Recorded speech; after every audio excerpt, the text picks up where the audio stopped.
Chers paroissiens, ce quatrième enseignement nous amène à nouveau dans un repas, non pas celui festif de Béthanie, mais celui du lavement des pieds. L'ambiance est effectivement un peu plus grave, plus solennelle. Saint Jean, dans son évangile, l'introduit de cette façon-là. Avant la fête de la Pâque, sachant que l'heure était venue pour lui de passer de ce monde à son Père, Jésus, ayant aimé les siens qui étaient dans le monde, les aima jusqu'au bout. Donc le Christ sait qu'il avance vers Pâques. On est à un moment solennel, grave, et c'est dans ce repas que Jésus va poser cet acte du lavement des pieds. Je voudrais voir 3 points avec vous. Déjà, remarquez qu'il y a 2 lavements des pieds. Le lavement de Marie de Béthanie à Jésus et le lavement de Jésus qui lave les pieds des apôtres. Ensuite, réfléchir à la force d'un acte comme celui-là, ce que ça signifie pour nous, en le reproduisant, d'apprendre à être un peu plus humain. Et voir enfin comment cet acte de Jésus déjà annonce la croix et le don total.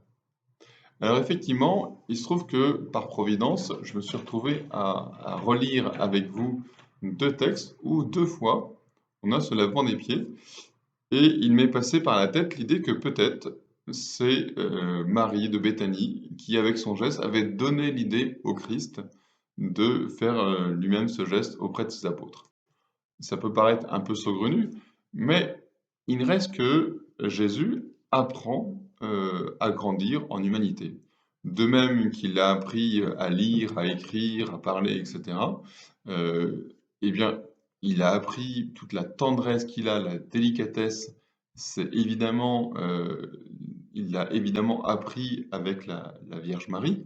C'est la tendresse qui régnait dans le foyer de Nazareth qui lui a appris à être comme ça parce que tout Dieu qu'il est, tout omniscient, il grandit quand même en humanité. Donc, il a appris à lire, il a appris à aimer, et quand il va accueillir les enfants, les embrasser, les bénir, très certainement, il reproduit des gestes que Joseph, son père adoptif, a fait sur lui.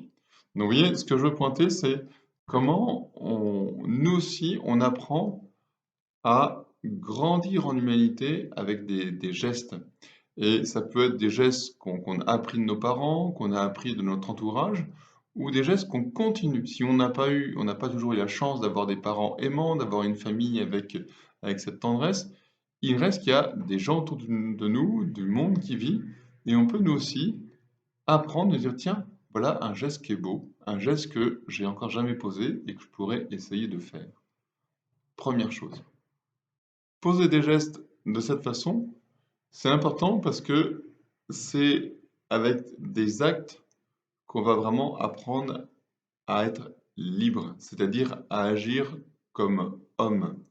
Je serais incapable de vous reprendre et de vous résumer le livre L'action de Blondel, mais on voit bien à travers ce philosophe combien une action va permettre à l'homme d'être un peu plus lui-même.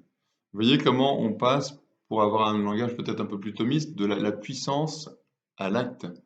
Il y a tout ce qui est en puissance en moi, tout ce qui est ces intentions, ces idées, ce que j'aimerais être, mes sentiments, etc. Tout ça, c'est très beau, mais on sait que l'enfer est pavé de bonnes intentions.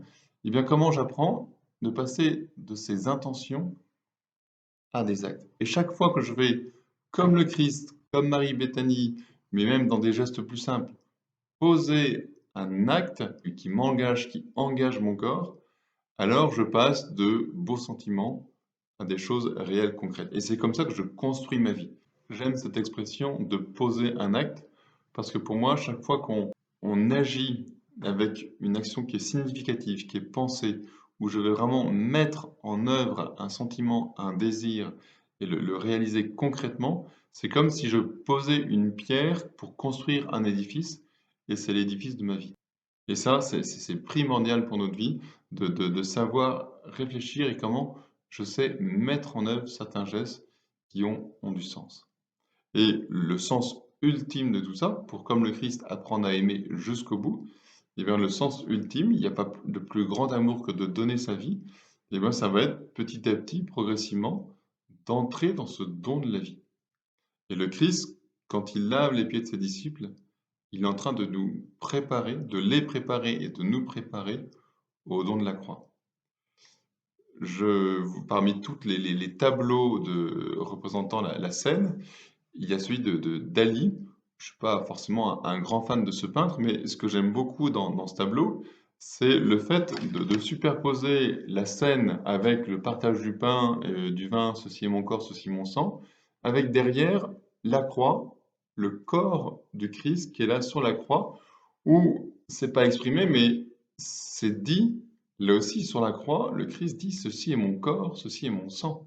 Et d'où la superposition des deux. Mais on pourrait avoir un troisième plan, en premier plan, ce lavement des pieds, où là, le Christ ne parle pas non plus, mais agit et montre que c'est avec son corps, ceci est mon corps, c'est avec mon corps que je vais m'abaisser, que je vais poser cet acte de laver les pieds des uns et des autres pour montrer comment j'aime jusqu'au bout.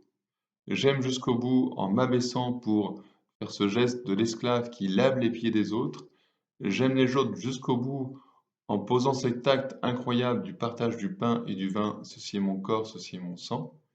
Et j'aime les autres jusqu'au bout en exposant mon corps sur la croix, en acceptant le don de ma vie entier, plein, pour la victoire de l'amour sur la haine et sur le péché. Vous voyez, si on essaye de reprendre tout ça, l'importance de continuer de grandir en humanité en apprenant, même adulte, à poser des actes qui sont forts, voir la liberté qui est en jeu quand je pose ces actes, et comment chacun de ces actes, petit à petit, me mène, en suivant le Christ, à un don plus total de moi-même. Amen.